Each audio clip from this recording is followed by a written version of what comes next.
അൽഹംദുലില്ലാഹ് ഈ 21-ാം തീയതി ചൊവ്വാഴ്ച രാവിലെ പ്രഭാതത്തിൽ നമ്മൾ മസ്ജിദുൽ നബവിയുടെ പരിസരത്തുള്ള മസ്ജിദുൽ ഹമാമിൻ്റെ മുമ്പിലാണുള്ളത്.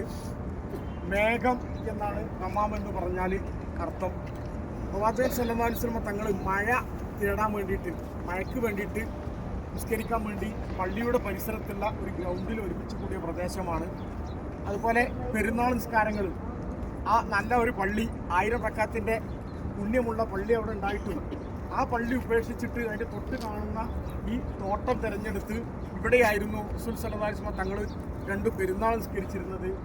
അതുപോലെ നജാശി രാജാവ് മരണപ്പെട്ടപ്പോൾ ആ നാട്ടിൽ വിശ്വാസികളില്ലായിരുന്നു. അള്ളാഹുവിൻ്റെ പ്രവാചകന് അതിൻ്റെ വഹി അടിസ്ഥാനത്തിൽ വിവരം കിട്ടുകയും ഉള്ള സഹാബികളെയൊക്കെ ഒരുമിച്ച് കൂട്ടിയിട്ട് അവർക്ക് വേണ്ടി മയ്യത്ത് നിസ്കരിച്ചതൊക്കെ ഈ പ്രദേശത്താണ്. ഈ പ്രദേശം ബൈറൂഹ എന്ന് പറയുന്ന ഒരു തോട്ടമായിരുന്നു, പള്ളിയുടെ മുമ്പിലുള്ള തോട്ടമായിരുന്നു. ബൈറൂഹ എന്നാണ് ഈ തോട്ടത്തിൻ്റെ പേര്. ആ തോട്ടം റസൂലുള്ളാഹിക്ക് ഏറ്റവും ഇഷ്ടമുള്ളൊരു തോട്ടമായിരുന്നു. അസറിൻ്റെ ശേഷമൊക്കെ റസൂൽ ഇറങ്ങി വന്നിട്ട് അതിലുള്ള വെള്ളം ഉപയോഗിച്ചുകൊണ്ട് അവിടെ വിശ്രമിക്കാനും വേണ്ടിയിട്ട് ഇരിക്കാറുണ്ടായിരുന്നു എന്നൊക്കെ ചരിത്രത്തിൽ നമുക്ക് കാണാം. ഈ തോട്ടത്തെക്കുറിച്ച് പരാമർശിക്കുമ്പോൾ നമുക്ക് ഓർമ്മ വരുന്ന, അല്ലെങ്കിൽ പരിശുദ്ധ ഖുർആൻ പരാമർശിച്ച ഒരു ആയത്തുണ്ട്. 4-ാമത്തെ ജുസു തുടങ്ങുന്ന ഒരു ആയത്ത് നമുക്കൊക്കെ അറിയാം. ലൻ തനാലുൽ ബിർറ ഹത്താ തുൻഫിഖു മിമ്മാ തുഹിബ്ബൂൻ വമാ തുൻഫിഖു മിൻ ഷൈഇൻ ഫഇന്നല്ലാഹ ബിഹി അലീം. തീർച്ചയായിട്ടും ലൻ തനാലുൽ ബിർറ, നിങ്ങൾ നന്മ പ്രവർത്തിച്ചവരാകൂല, ഹത്താ തുൻഫിഖു മിമ്മാ തുഹിബ്ബൂൻ, നിങ്ങൾക്ക് ഇഷ്ടപ്പെട്ടതിൽ നിന്ന് ചെലവഴിക്കുന്നത് വരെ, വമാ തുൻഫിഖു മിൻ ഷൈഇൻ ഫഇന്നല്ലാഹ ബിഹി അലീം. എന്തെങ്കിലും ഒന്ന് നിങ്ങൾ ചെലവഴിച്ചിട്ടുണ്ടെങ്കിൽ തീർച്ചയായിട്ടും അള്ളാഹു അതിനെക്കുറിച്ച് കൃത്യമായി അറിയുന്നവനാണ്. ഈ ആയത്തിറങ്ങിയപ്പോൾ സഹാബികൾപ്പെട്ട പലർക്കും പല പരിവർത്തനങ്ങളുണ്ടായി. ഈ സഹാബികളുടെ പ്രത്യേകത, ഒരു ആയത്തിറങ്ങിയാൽ നമ്മൾ ഖുർആൻ മൊത്തം അർത്ഥം പഠിച്ചാലും നമുക്ക് ഒരായത്ത് കൊണ്ട് നമ്മുടെ ജീവിതത്തിൽ വലിയ മാറ്റങ്ങളൊന്നും ഉണ്ടാകാൻ സാധ്യത കുറവാണ്. പക്ഷെ അവരൊരു ആയത്ത് ഇറങ്ങിക്കഴിഞ്ഞാൽ ആ ആയത്തിനെ കുറിച്ച് പഠിച്ചിട്ട് എനിക്ക് വേണ്ടിയിട്ട് അള്ളാഹ് ഇറക്കിയതാണ്, ഞാൻ ഇതിലെന്തു മാറ്റാൻ വരുത്തുന്നുണ്ട്. ഇത് കണ്ടപ്പോഴാണ് ഈ ബൈറൂഹ തോട്ടത്തിൻ്റെ ഉടമയായിരുന്നു അബൂ തൽഹ റളിയല്ലാഹു തആല അൻഹു. അബൂ തൽഹ റളിയല്ലാഹു അൻഹു റസൂലുള്ളാഹിന്റെ അടുത്ത് ചെന്നിട്ട് പറഞ്ഞു, റസൂലേ, ഇഷ്ടപ്പെട്ടത് ചെലവഴിക്കുന്നവരെ പുണ്യം കിട്ടൂല എന്നാണല്ലോ പറഞ്ഞത്. എനിക്ക് ഇഷ്ടപ്പെട്ട ഒരു മുതലാണ് ഈ ബൈറൂഹ തോട്ടം.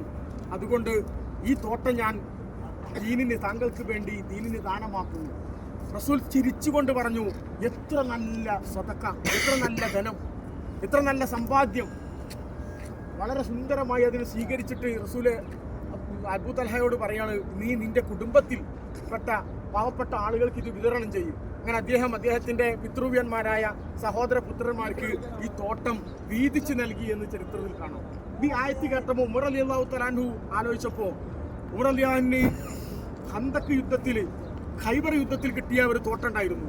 അദ്ദേഹം റസൂലുള്ളാഹിനോട് പറഞ്ഞു, അത് ദീനിന് വേണ്ടി സ്വതക്കയാണ്. അതിലേറെ രസകരമായൊരു സംഭവം, ഇബ്നു ഉമർ റളിയല്ലാഹു തആല അൻഹു ഈ ആയത്ത് കേട്ടപ്പോൾ, നിങ്ങൾക്ക് ഇഷ്ടപ്പെട്ടത് ചെലവഴിക്കുന്നവരെ നിങ്ങൾ പുണ്യം പ്രാപിച്ചവരാവില്ല എന്ന് പറഞ്ഞപ്പോൾ, റോമക്കാരിയായ ഒരു അടിമ സ്ത്രീ ഉണ്ടായിരുന്നു. ദുനിയാവിൽ അദ്ദേഹത്തിന് ഇഷ്ടപ്പെട്ട മുതൽ അതായിരുന്നു, നല്ല സുന്ദരിയായ ഒരു അടിമ സ്ത്രീ. അദ്ദേഹം അല്ലാഹുവിൻ്റെ റസൂലിൻ്റെ അടുത്ത് പോയിട്ട് പറഞ്ഞു, റസൂലേ, എനിക്ക് ഏറ്റവും ഇഷ്ടപ്പെട്ടത് ഈ അടിമ സ്ത്രീയാണ്, ഞാൻ അവളെ സ്വതന്ത്രയാക്കി വിടുന്നു. അങ്ങനെ സ്വതന്ത്രയാക്കി വിട്ടപ്പോൾ പലരും പറഞ്ഞു, നിങ്ങൾക്ക് ഇനി അത് വിവാഹം കഴിക്കാലോ, ഒരു ഭാര്യയായി സ്വീകരിക്കാലോ. അപ്പോൾ അള്ളാഹുവിൻ്റെ മാർഗത്തിൽ വിട്ടത് ഞാൻ വീണ്ടും തിരിച്ചെടുക്കാൻ താല്പര്യപ്പെടുന്നില്ല, അവളെ ഞാൻ സ്വതന്ത്രയാക്കി വിടുന്നു പറഞ്ഞ് വിവാഹം കഴിക്കാതെ ഒഴിവാക്കി. സെയ്ദ് ഇബ്നു ഹാരിസ് റളിയല്ലാഹു തആല അൻഹു, അദ്ദേഹത്തിൻ്റെ അടുക്കലുണ്ടായിരുന്നു ഒരു കുതിരയായിരുന്നു, ഒരു ചുവന്ന കുതിര. അന്ന് ചുവന്ന കുതിര എന്ന് പറഞ്ഞാൽ ഇന്ന് ഓടി ബെൻസൊക്കെ നമ്മുടെ മുന്നിൽ നിർത്തിയിരുന്ന മാതിരിയുള്ള ഏറ്റവും ഉന്നതമായ ഒരു വാഹനമായിരുന്നു. ആ വാഹനം ചുവന്ന കുതിരയുടെ കടിഞ്ഞാൻ പിടിച്ചിട്ട് ഇത് അള്ളാഹിൻ്റെ മാർഗത്തിൽ സദക്കയാണെന്ന് പറഞ്ഞ് റസൂലുള്ളാഹിനെ ഏൽപ്പിക്കുകയാണ്. ആ സെയ്ദ് ഇബ്നു ഹാരിസിന്റെ മകനാണ് ഉസാമ റളിയല്ലാഹു തആല അൻഹു. ഉസാമ റളിയല്ലാഹു അൻഹു റസൂലുള്ളാഹിന്റെ അടുത്ത് ഈ കുതിര കാണുമ്പോൾ, സാധാരണ ഓട്ടി പരിചയമുള്ള വാഹനം എന്നുള്ളവർക്ക് അതിന്മേൽ കയറി സഫാരി ചെയ്യാറുണ്ട്. അതിൻ്റെ ഒരു അസ്വസ്ഥത സെയ്ദ് ഇബ്നു ഹാരിസ് റളിയല്ലാഹു അൻഹു റസൂലുള്ളാഹിനോട് പങ്കുവെച്ചപ്പോൾ റസൂൽ പറഞ്ഞു, അത് ഉസാമ ഉപയോഗിച്ചോട്ടെ, നിങ്ങളുടെ സദക്ക അള്ളാഹു സ്വീകരിച്ചു കഴിഞ്ഞു. അതിനൊക്കെ സാക്ഷ്യം വഹിച്ച ഒരു പ്രദേശമാണിത്.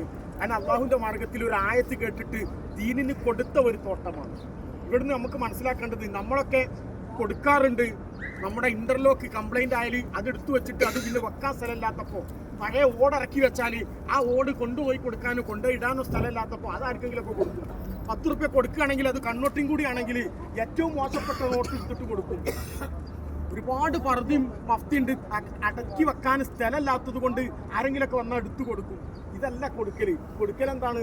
ഏറ്റവും പുണ്യം കിട്ടുന്ന ഒരു കൊടുക്കലാവണമെങ്കിൽ, ചെലവഴിക്കലാവണമെങ്കിൽ എന്താണ്? അവർക്ക് ഇഷ്ടപ്പെട്ടത് ചെലവഴിക്കണം. ഇഷ്ടമുള്ളതിൽ നിന്ന് ഒരു പരിക്ക് പറ്റിയിട്ട് ചെലവഴിക്കുക. എനിക്ക് ഏറ്റവും ഇഷ്ടപ്പെട്ട ഒരു സാധനം, എനിക്ക് പൈസക്ക് അത്യാവശ്യമുണ്ട്, അപ്പം ചെലവഴിക്കുക. ഞാൻ പട്ടിണിയാണ്, അപ്പം ചെലവഴിക്കുക.